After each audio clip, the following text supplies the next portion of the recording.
MERIWA-508 series infusion pump maintenance. Sincere appreciation for your trust in our products.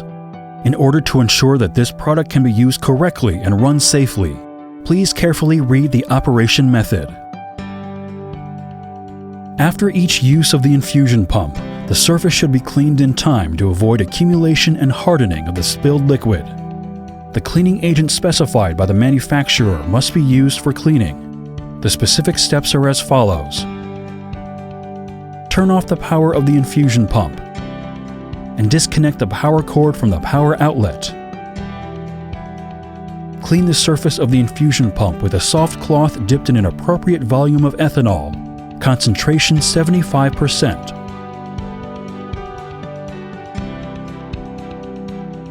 After cleaning, place the infusion pump in a ventilated and cool environment for air drying, avoiding direct sunlight. Battery maintenance. 1. Battery charge. The system has a built-in 2500 mAh 10.8 volt lithium battery, which uses a constant flow and constant voltage charging mode. When the battery is exhausted, it needs to be continuously charged for 12 hours to meet the performance requirements of the infusion pump. The battery indicator flashes during off charging. The battery indicator turns off when the battery is fully charged. 2. Battery performance inspection. The performance of the battery will be decreased over use time, and the battery performance should be checked regularly. The specific steps are as follows. 1. Connect the infusion pump to AC power and continue to charge until the battery indicator light turns off. 2. Disconnect the AC power. Set the infusion speed to 25 milliliters per hour.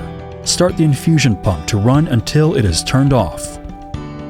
If the time from the start of the infusion pump to the battery exhausted alarm is greater than 6 hours, the battery is in good condition. If the time from the start of the infusion pump to the battery exhausted alarm is 3 to 6 hours, it means that the battery is near the end of its service life. If the time from the start of operation of the infusion pump to the battery exhausted alarm is less than 3 hours, the battery is at the end of its service life. Please contact the manufacturer to replace the battery. 3. After the normal inspection is completed, the battery needs to be fully charged in preparation for using the infusion pump again.